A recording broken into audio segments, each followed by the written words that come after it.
The thoughts, views, and comments expressed by the hosts, guests, and callers on Beyond the Headlines are not necessarily those of management, ownership, or production unit of the Verizon Media Group. Beyond the Headlines is a production of ILTV Studios and cannot be reproduced or represented in part or entirety without express written permission of the Verizon Media Group. Beyond the Headlines is the intellectual property of the Verizon Media Group. Copyright 2021.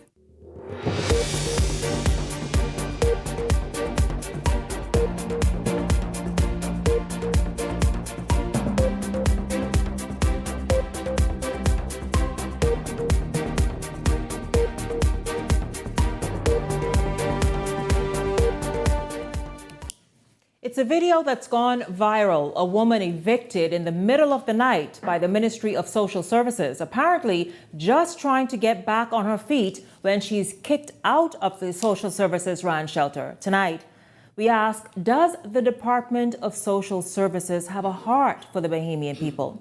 Also, department heads are here to talk about what's really going on in the department and their plans to help hurting Bahamians get back on their feet.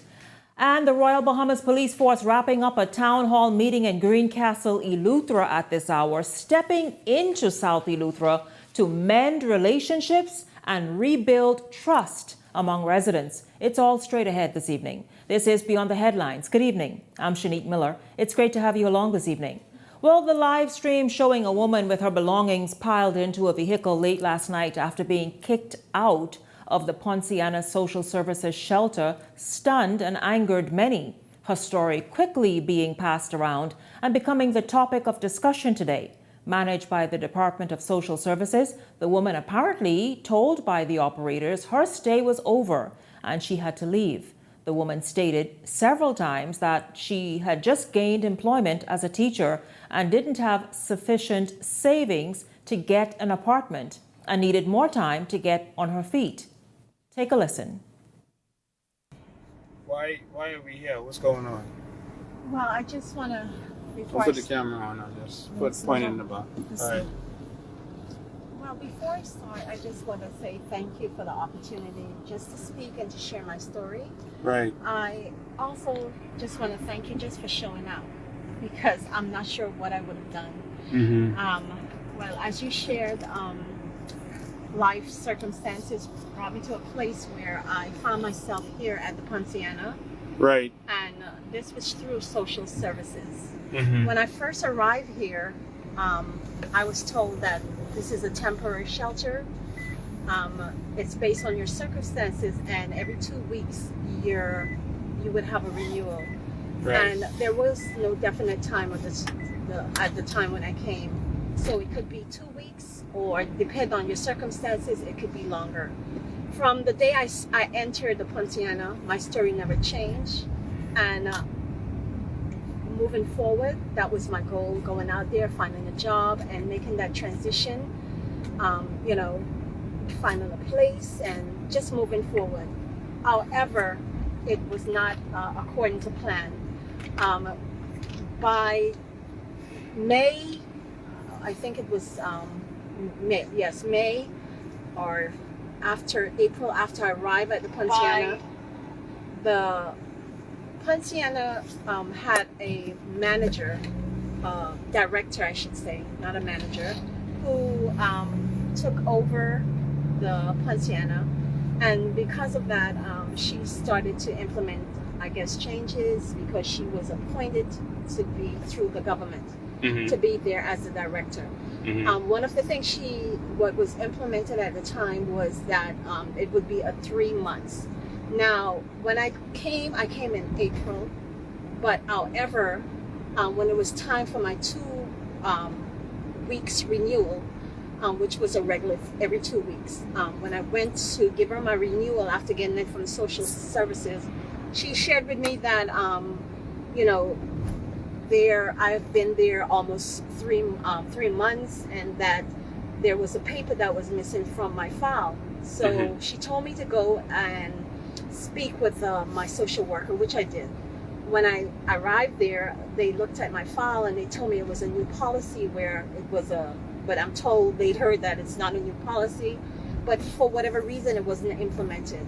So because of that, on June the 27th, I signed, after reading the new policies for the 3 months, I signed on the 27th. Given from then, I was the first time I was told. I wasn't told in April. So moving forward, we had a conversation.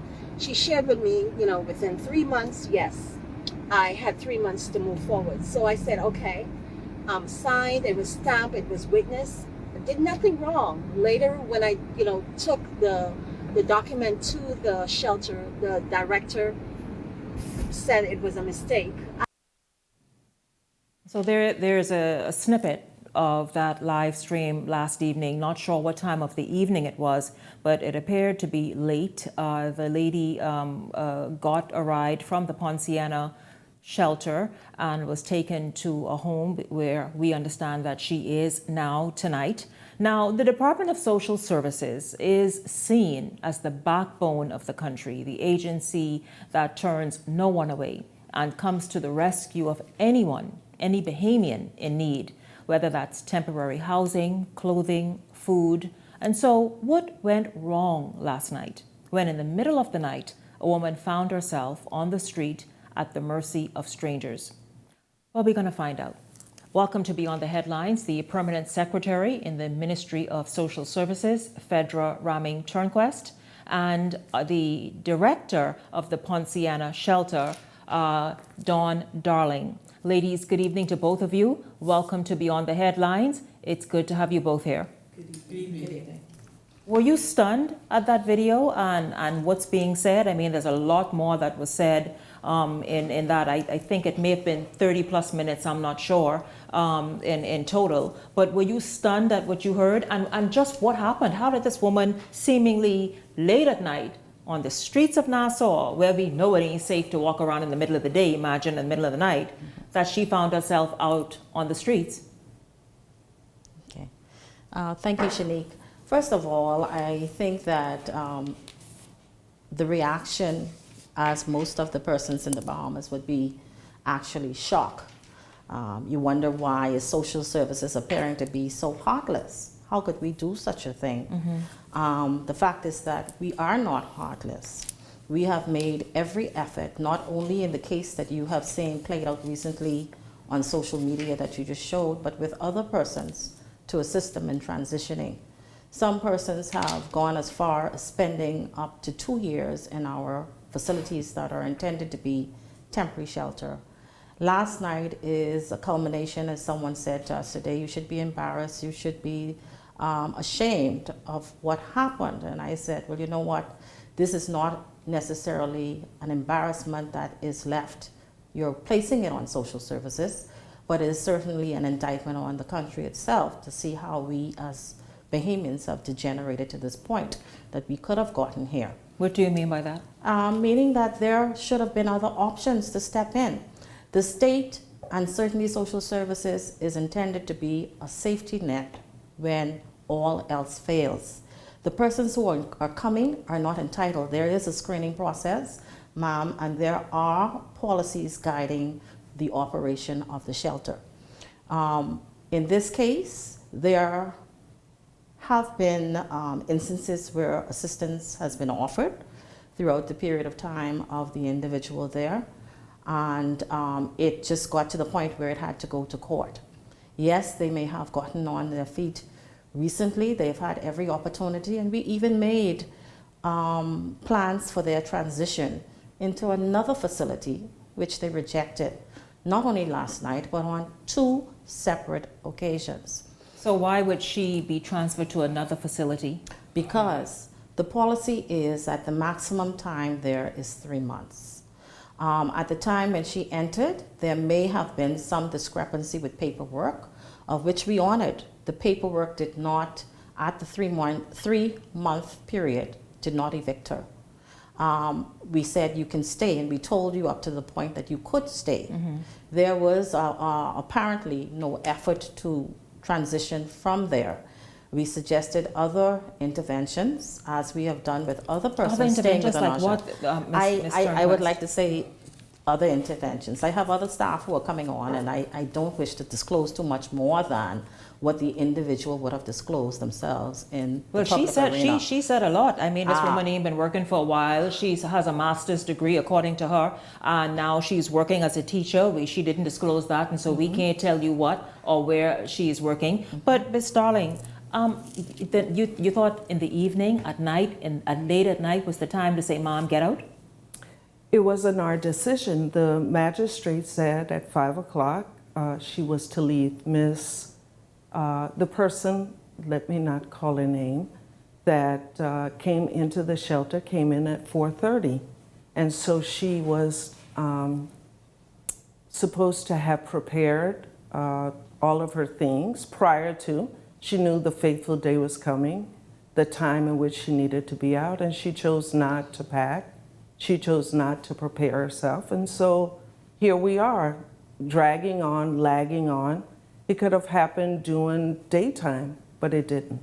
Also, if I might add, there were reminders leading up to the point, the fact that we had to actually seek the assistance of our attorneys, who would be the Office of the Attorney General, to intervene on our behalf. There are other persons who are waiting.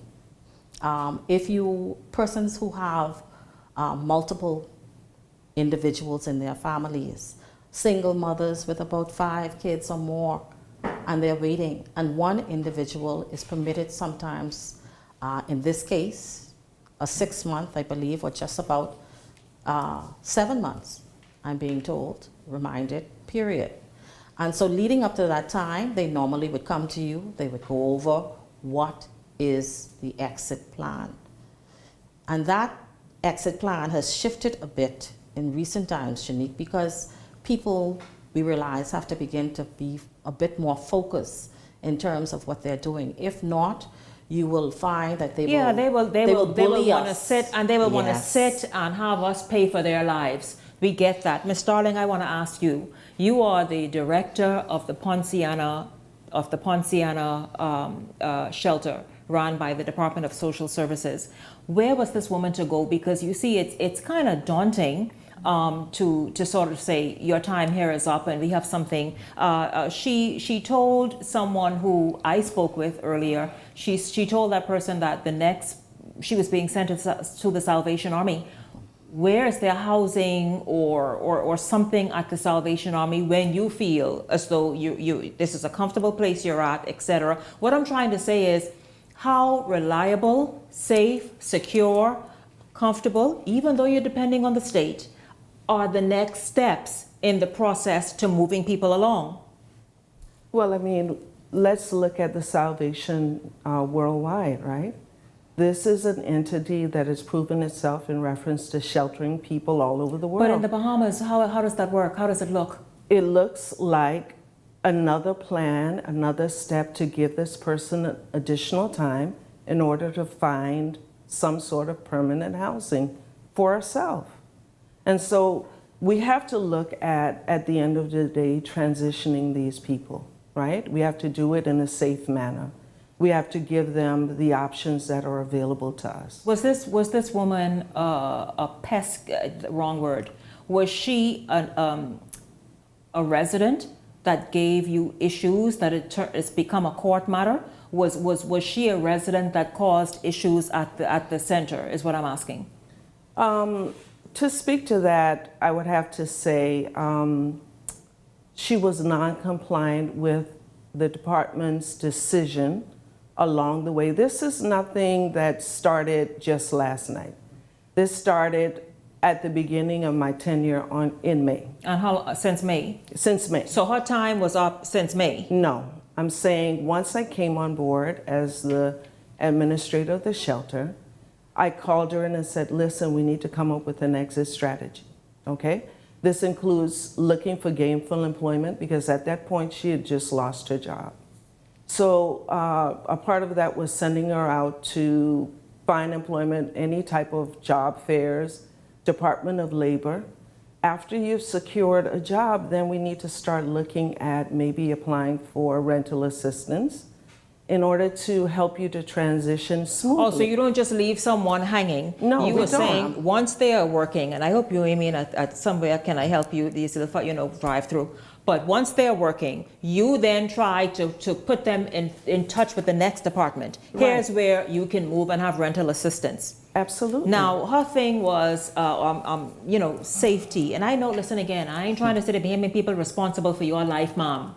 But people in this nation, as we have seen, have met hard times. This is why you have a waiting list right now for Ponciana Center. But the thing is, though, people still want to have some sort of dignity and feel some security and some safety. What do you think that was the issue, that she stenched?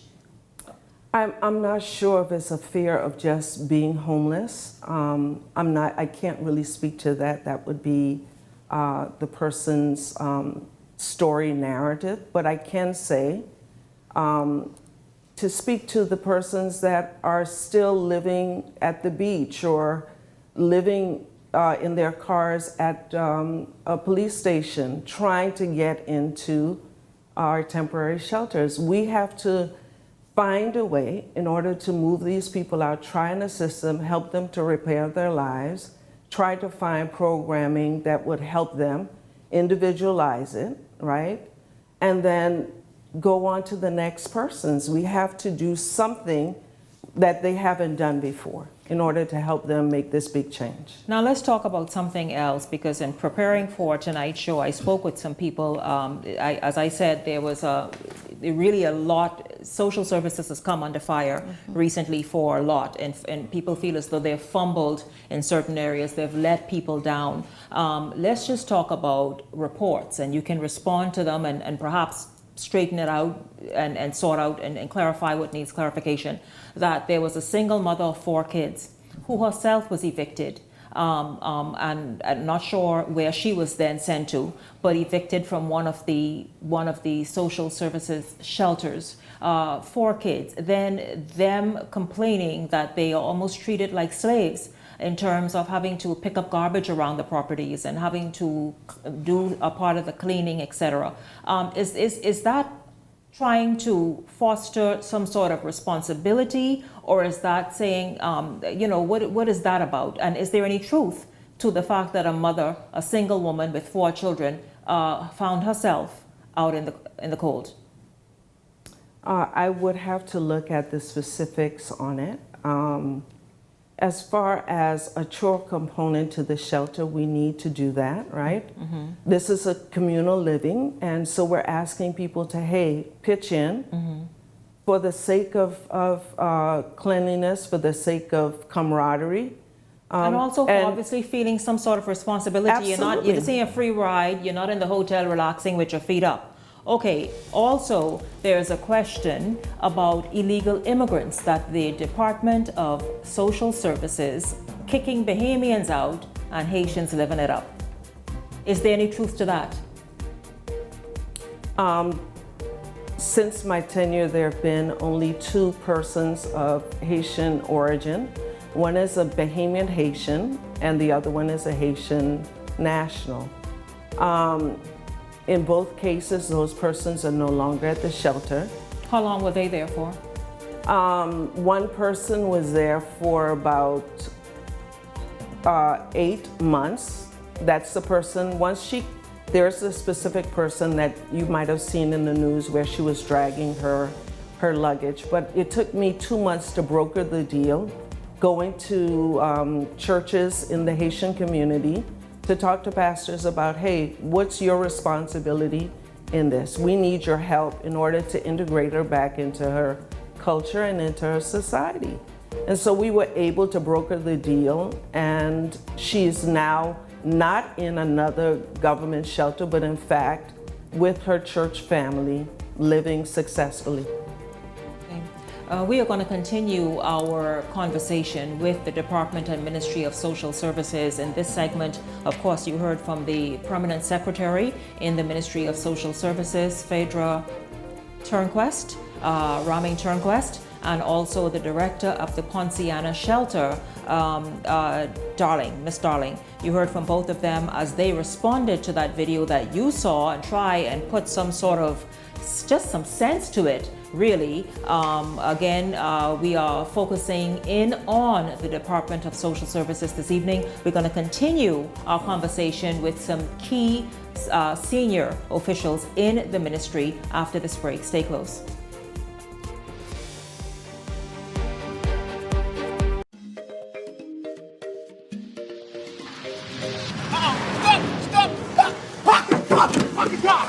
Why this car break up, man? This car dirty and the car place right break across from this dude, zero down. At Montague Motors, we offer a wide variety of vehicles for an affordable price. Man, look at you, man. This is a brand new car. You can't talk to you no more. Montague Motors is located on Village Road North, just before the Shirley Street stoplight.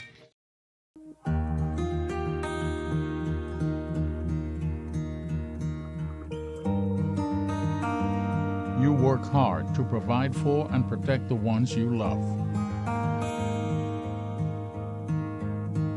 However, life can present unexpected challenges.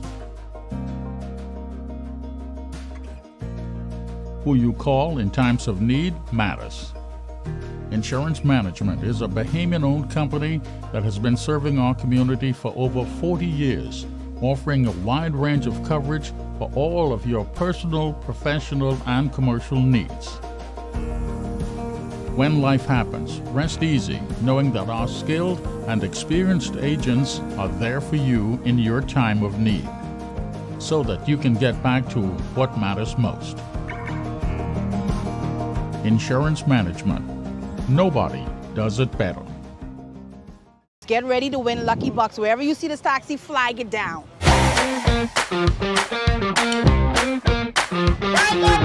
The boy hard, beating so hard, I will be hard. What here? I'm looking for my first contestant to ride in the Lucky Taxi. Walk in the taxi, you got to do the Lucky Walk, bro. Thanks. Man, thank you, sir. 85 times 2 is how much, brother? You leave it with $170, brother. I never expected to win as much as I win. Very excited when the gentleman picked me to ride inside the taxi. So if I had to choose a game that would stay, it would be Island of Taxi. You could be next on the Island Lucky Taxi.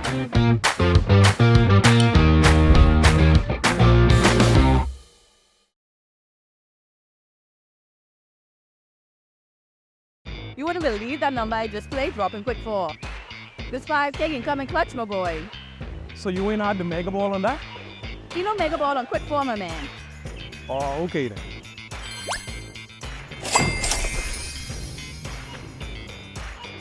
Mega Ball, now available on Quick 4. Multiply your winnings with the only 4-ball game that pays $20,000. With a draw every 30 minutes, your chances to win are mega.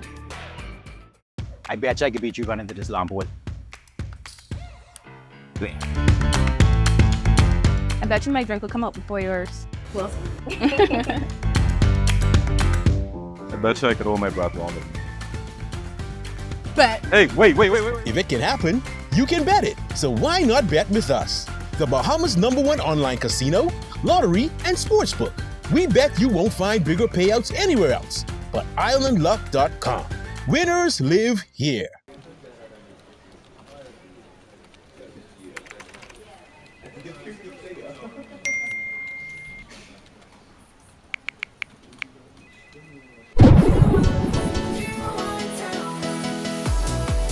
Looking for that perfect carpet happy hour experience? Forge connections, fuel success, and feel the beat. Join 103.5 The Beat each and every Friday at Club Waterloo. RSVP now, limited spots available.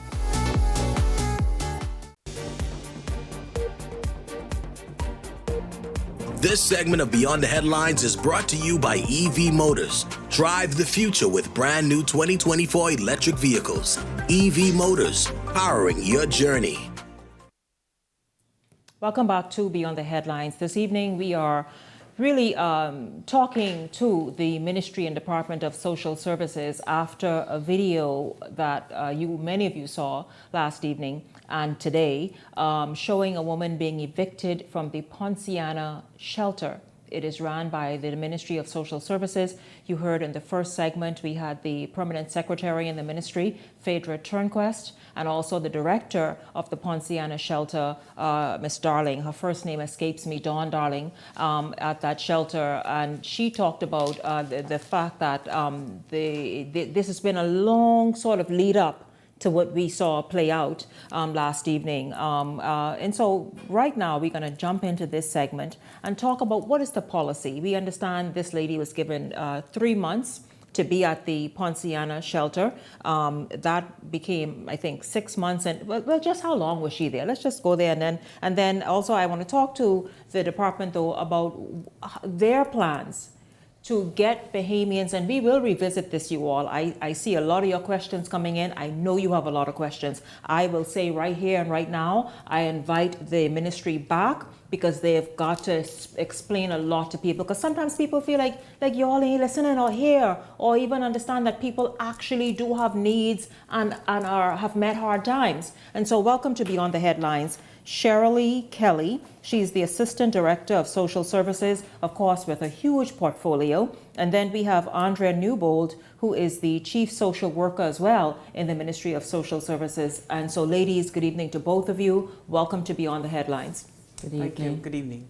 It's good to have you here, and it's good to know that this social security net and social net exists to help Bahamians who find themselves just obviously not able to cope and not able to make ends meet. And so it's good to know that this is what the Ministry of Social Services does.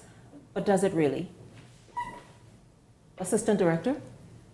Does it really? Yes. Social Services is designed primarily to assist persons who are experiencing various types of needs. Some temporary shelter, some in need of food, clothing, housing, etc. The department, we have social workers who are very concerned about the needs of the persons and complete assessments on the clients on a daily basis. And this particular person in reference tonight has been with our department since I think maybe March or April of this year, and we've been working diligently with her. Personally, I have on a number of occasions. You have personally? Personally, I've met with her, made special trips to the Ponciana and to address her concerns and her needs, and what does that look like? Right, that's what I wanted to hear. When you say steer in the right direction, what is, and not even this woman, just a person who finds themselves at the need of social services for temporary shelter, whether it be 3 months, 10 months, whatever it is. What is that helping to steer look like? Okay, you have to recognize that persons who come into our department, a lot of them are very under a lot of stress and a lot of duress, and a lot of them are basically within their own selves seeking to get assistance, even though they may not recognize that they are in need of our services. And one of the things that we have to do is to question them and to advise them and assess their situation. Once they come into us, our assessment process is not overnight. It's a process that takes a couple of weeks, couple of months. And in this instance, we have persons who are seeking temporary shelter, and in the first instance, they're approved for two weeks, and the maximum time that we are allotted for now is up to 3 months. Why 3 months? What if, oftentimes, truly, let's be real, you can't get things together in 3 months. Why 3 months? Within a 3-month period, in working with the persons, we would sit down with them. The social workers at the centers will advise them and give them steps and directions as to where they can go. 3 months, if you look at it, that's a process of 12 weeks. It may not seem like a very long time, but it's sufficient time, I feel, for persons to get their act together. And we're not strict, We don't just leave it to 3 months. If the person's needs seem to be consistent, then we say, okay, maybe we can extend you for a longer period of time. But this is nothing. So that's not set in stone? Not set in stone. We've had persons who would have stayed there over a year, almost 2 years, over the years, for a very long time. So, but what you're saying, as I understand, you want to see some effort being made on the individual's part as well. the accountability, yes, they have to be accountable to the department and to themselves, because we want them to be become independent, become not reliant on the government, and not entitled to get the services that the government provide. Well, that's true, because we don't want to become the United States. Well, that's a socialist sort of state, yes, where so many people have become a burden on the state. Andrea Newbold, you are chief social worker. What goes into getting a lady like the one we saw that's at the heart of tonight's discussion ready to be acclimatized back into the real world once she has lost her job, lost all form of income, traumatized because of that and by that, and now find herself wherever she is tonight? Well, first of all, as a social worker, we do an assessment on every client that comes through the shelter or the Department of Social Services. So we realize what their needs are. Now, one of the difficulties, Shanique, is sometimes when we do our assessments and we make our recommendations, they don't agree with us all the time. And so we try to put things in place. The lady in question is we actually helped her with job fair. She had an opportunity to go to a job fair. And we put things in place after we assess her. If we find that anything is needed for our clients, and it could be psychological help, it could be that they have the aptitude to go back to school, and we help PTVI. So we do all of this is on the table? For each resident? We do assessments and we help, because we know first of all that they need to have skills to be marketable. They need to get back in the work world. Some of them and most of our persons, they're intelligent. It's not like you find a whole lot of them, not with low IQ or their grades, so they are capable of going back to school. And so all that is part of our assessment, and to help them, the department, we assess, and we do care about people. And we understand it's very hard to come into the Department of Social Services in the first place. That's hard, to say I need help. And so we are sensitive to that. And we want people to come in, but we also want them to, when we have programs in place, and we say, this is what you need to do to help you, please follow those rules and talk to us. We are social workers, we understand. And we try to make sure that you understand that we're trying to help you, and that these are the steps, these are needed steps for you to be able to get back in the work world, get back on your feet.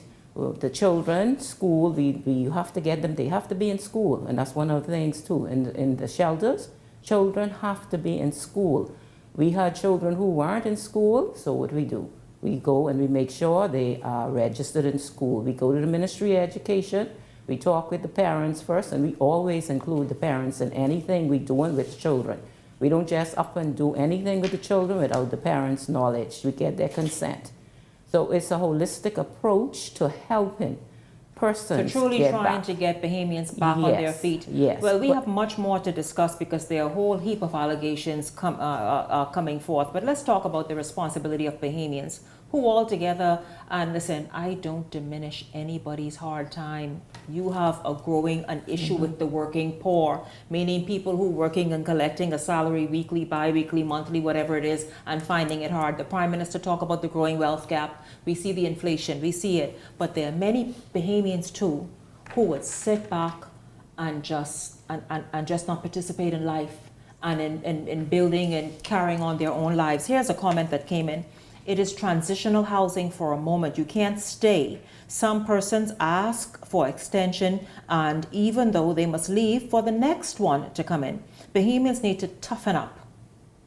You all agree with that sentiment?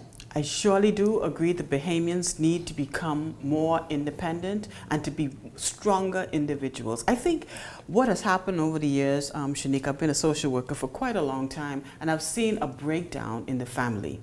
And I've seen persons not holding each other up and loving and caring and sharing and nurturing. So apart from just maybe young persons, unemployed mothers, etc., we're now having the elderly persons who were left unattended. Oh, I've heard about elderly abuse and abandonment, and that's another thing to talk about. But I want to get in here tonight. Again, remember, Nation, I invited the department because they got a lot of questions to answer to, more than what we did tonight. But I want to talk about, give the people an idea of some plans on the drawing board and in motion now to bring about greater impact and greater change.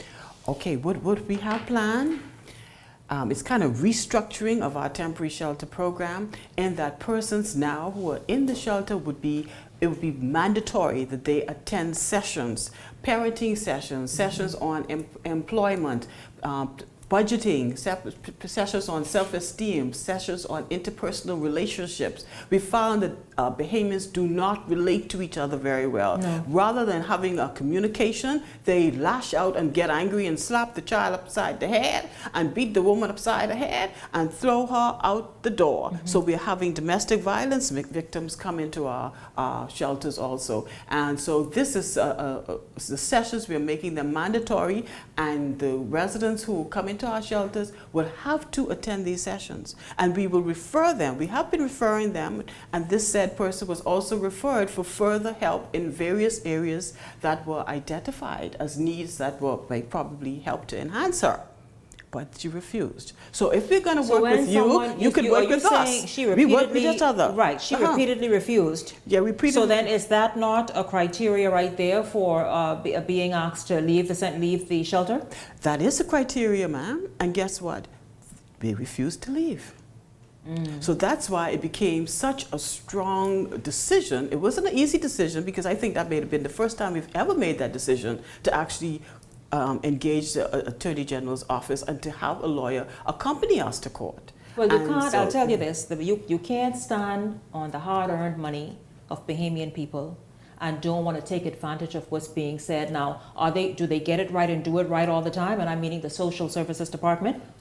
I am sure they don't. Not. I am sure some of them are quite irksome, but this is an entire ministry and department of professional people who are still trying to equip and arm the people that come through the doors and need assistance with what they need to be more empowered to go back out there. So you can't say no to every single thing and then go live. No.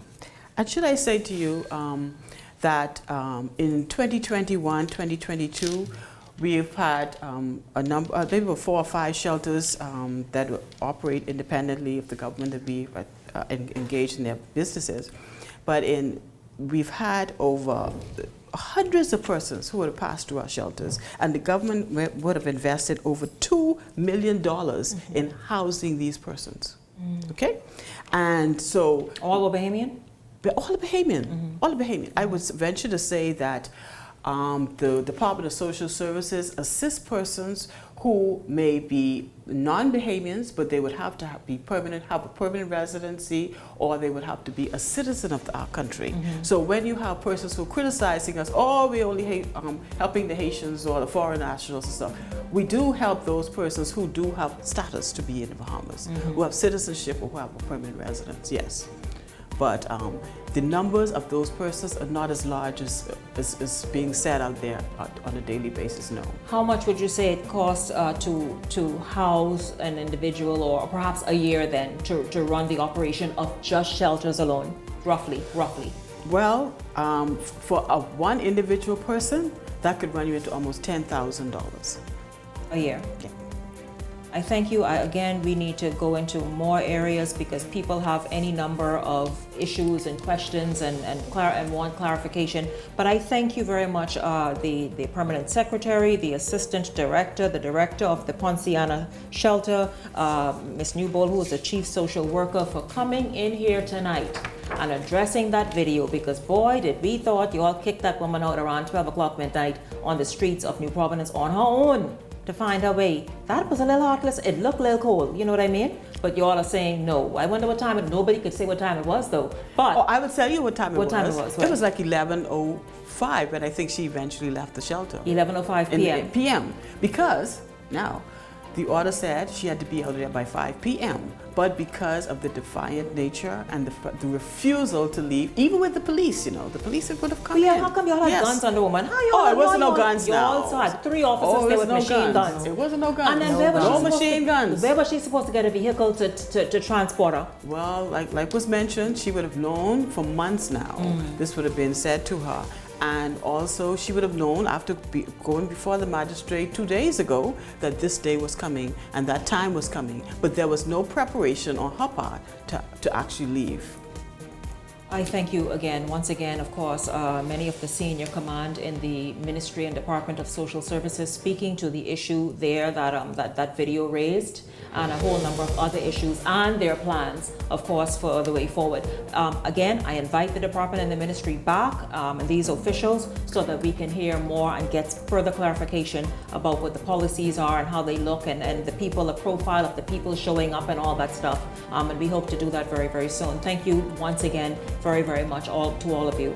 Don't go anywhere, because when we come back, we are going to go live to Greencastle, Eleuthera, and that is where the Assistant Commissioner of Police for Family Islands is there, just out of a meeting, trying to rebuild trust in the communities of South Eleuthera. Stay close.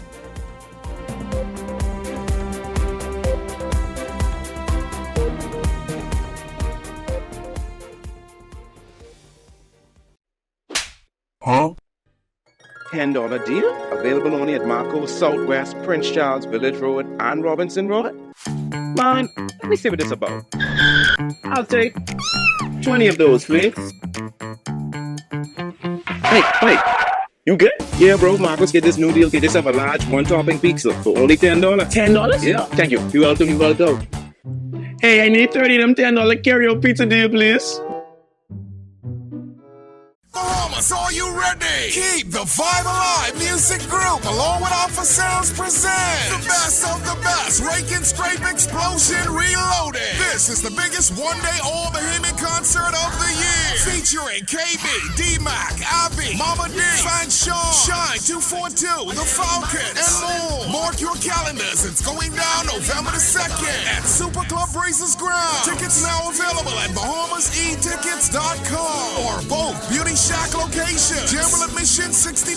VIP, Skybox, and Skypods also available. For more info, call 394-0819 or email keepthevibealive242@gmail.com. Experience the magic once again with more legends for one night only. Come party with us November 2nd at Best of the Best. Rake and Scrape Explosion Reloaded.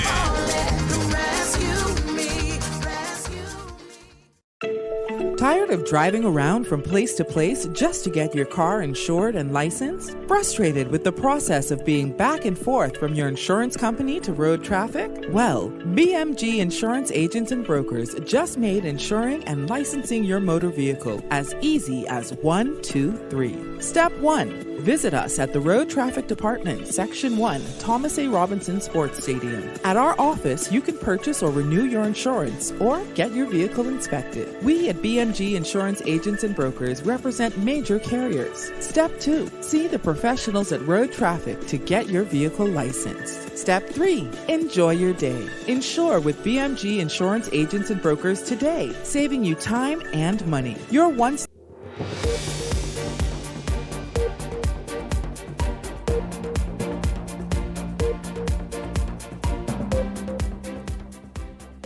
Welcome back to Beyond the Headlines. We're shifting gears to the island of Eleuthera, South Eleuthera to be more exact.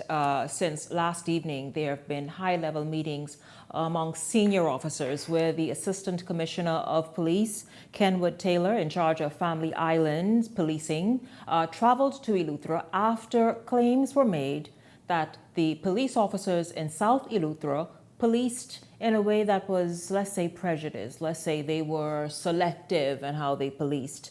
Well, ACP Taylor went to Eleuthera the following day, and since then, he's been meeting with his team, with the officer in charge, and this evening, just a short while ago, wrapped up a town meeting that was held in Greencastle, where residents there were able to express themselves to the police. Joining us now is ACP Kenwood Taylor and Chief Superintendent Jeremy Henfield, who is the officer in charge of Eleuthera. Thank you very much to both of you, gentlemen. Good evening to both of you, and welcome to Beyond the Headlines. Good evening, and thanks for having us. And good evening, Julie. Thank you so much for being here. Yes, absolutely. Thank you to you both. ACP, let's start with you. You went there, you called your man right there, the officer in charge of Eleuthera, Chief Superintendent Jeremy Henfield, and you wanted to get to the bottom of claims being made that your officers there on Eleuthera were not policing as they should in South Eleuthera. What did you find out this evening at that town meeting? I found out, and I always knew that my officers were working.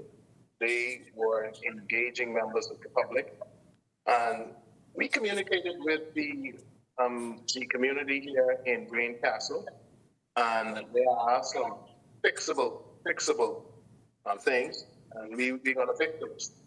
And I think one thing that is necessary and needed is community policing within this area.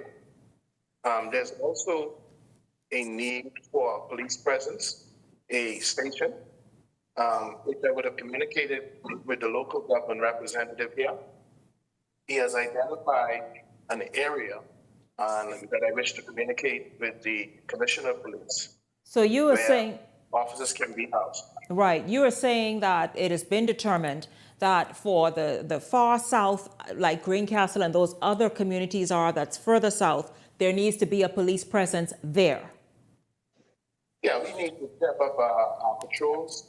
We need to be able to engage the community a little bit more than we have been doing. And I think that is but I don't want to negate and neglect the excellent work that the officers here in Eleuthera have been doing. Thus far this year, we've removed some 12 firearms from the streets. In Greencastle or the south? 8 of those firearms were removed from Greencastle. And so the officers here in Eleuthera are working, and they're doing an excellent job. One of the priorities, according to the Commissioner's policing plan that I highlighted tonight, would have been priority 2. We need the community to engage the police, to be able to use communication tipster, give us information, and we'll act on it. And so far, members of the public were very happy to see us, and they were happy to see, there were 1 or 2 of them who were aggravated, and after the end of the meeting, they were able to explain their grievances, and we think that we're going to be okay. Chief Superintendent Henfield, you were there stationed on the island. Of course, you were in contact with ACP Taylor. But what do you find is most challenging in the South, particularly Greencastle, for 8 weapons, and that's what you found and discovered, to have been found and discovered and taken out of that community? What are some of the major challenges there, and that were also brought and presented and rested on the table tonight? Shanique, first of all, let me say that I'm grateful, first of all, to have ACP Taylor here. And I want to thank him and the Commissioner for him coming down and encouraging the officers here on the island to be steadfast. One of the things, again, we talk about the firearms. We know that there's a lot of firearms here on the islands, predominantly in Greencastle. We have had, like ACP Taylor mentioned, some of our biggest arrests here in the Greencastle area, along with marijuana, seizure of marijuana. Mm-hmm. And so we will continue to keep up with our operations to ensure that we try to break this little, what is going on, this little routine stuff that is going on. The community here were encouraged to continue to give us information as relates to who the persons are, because they know. One of the residents really asked her community to stop if I can use the word, shielding, and Yes. stop hiding and stop covering up and come forward to the police. Yes. But again, one of the things that we will tweak, that will be us engaging them in a walkabout, more walkabouts during the evening time, and then again showing our presence more in the weekends. Right, right. I've heard that that is something that is desired. Would you say that your officers were hesitant, reluctant, perhaps had a more of a hostile relationship or approach to the people there? Not at all, not at all. I mean, you should have been here. The persons, really praise the police for the work that they are doing, and I am satisfied and I'm pleased with the work that they are doing. And with Superintendent Roll here at the head of this southern area, been doing an awesome job, awesome job. Now, ACP Taylor and Chief Superintendent Henfield, what is the plan to whip Eleuthera, particularly Greencastle, back in shape? And because these are lovely, historical, tranquil communities, one or two of them are hot spots. Greencastle has become that. What did residents say to you both that they want to see? Because after all, they have to live there, they shop there, they worship there, they want to just socialize there, and they want to do so safely and feel good about doing it. What is it that they ask you specifically for this evening? I think about 70% of the persons here today wanted to see more engagement with the youths that reside in this community. I felt it from one of the mothers when she indicated that when her child comes home from school, she takes him directly in the back room and keeps him busy. And from time to time, you hear a shut door, you want to hit the floor. She just wants to shield her son, and but we assure her that we'll be more community-minded. And our objective is to engage people. We want to engage them. And my plea to them tonight would have been, we want to partner with you. We want to be a part of the community, and that's what's going to happen. Yes. We're going to make it happen. Yes. And you, Chief Superintendent, what was your takeaway in terms of what residents really wanted most? I just as ACP Taylor mentioned, more engagement from walkabouts, speaking with these young men.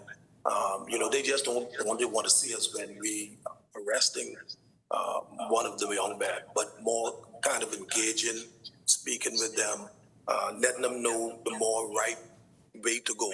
And so we ensure that that will definitely happen. And we will continue to do the very best we can to fix the problem here. Again, yes, sir. There was an observation. I was made aware. We had about 3 of the parents here. They're aware of the technology that we have in New Providence. And because of all of the shots that are fired from time to time, they indicated that, why can't we bring shot spotter here? I told them that the feasibility study for shot spotter on the Family Island, that has already been done.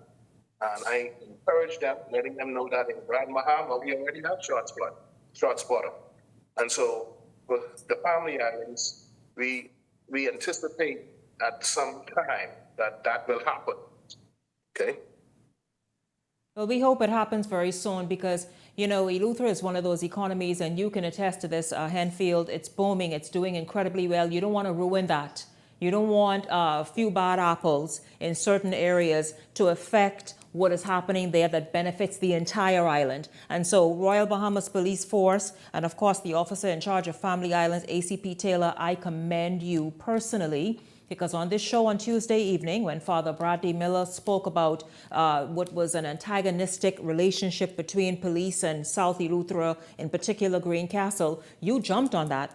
And you said, no, this has to be corrected immediately. And you and Chief Superintendent Henfield then went to work. How did the meeting go with the senior officers in terms of perhaps just having sort of a new vision? Extremely well. We had a very beautiful dialogue. Some of the officers I haven't seen for a very long time, but they're all on board. The commissioner's vision is being followed to the T. And the objective is to ensure that all of the citizenry in Eleuthera feel the presence of the police. And we have to engage them. We have to make them feel comfortable and to be able to come forward with information so that we can deal with them and assist them as best as possible. Yes, sir. Yes, sir. Thank you once again, ACP Kenwood Taylor, Chief Superintendent Jeremy Henfield from Eleuthera. In fact, they are at Eleuthera right now, just wrapped up a town hall meeting in the settlement of Greencastle for the entire South to be able to hear their concerns and also make some commitments to them while getting them to make commitments to the police as well, all in an effort to rebuild trust and a relationship that had sort of become just a little tense. And now, obviously, they're on their way to creating and having wonderful, peaceful communities again. And that's desired by all. I'm quite sure. They wouldn't have spoken up if it wasn't. I thank you both very much. We were expecting a resident of South Eleuthera to join us, Kennard Mackey, but we were not able to connect with him. However, it sounds like the town meeting went very, very well, and we're very happy for that. And this is what this show is about, helping the police and helping you, Joe Public, to come together and let us make this country what it needs to be. I thank you once again. Congratulations once again, Royal Bahamas Police Force. And I want to thank all of you for tuning in this evening. We certainly enjoyed having you along and look forward to seeing you right back here tomorrow evening. For the entire Beyond the Headlines team, I'm Shanique Miller. Make it a great evening, everyone.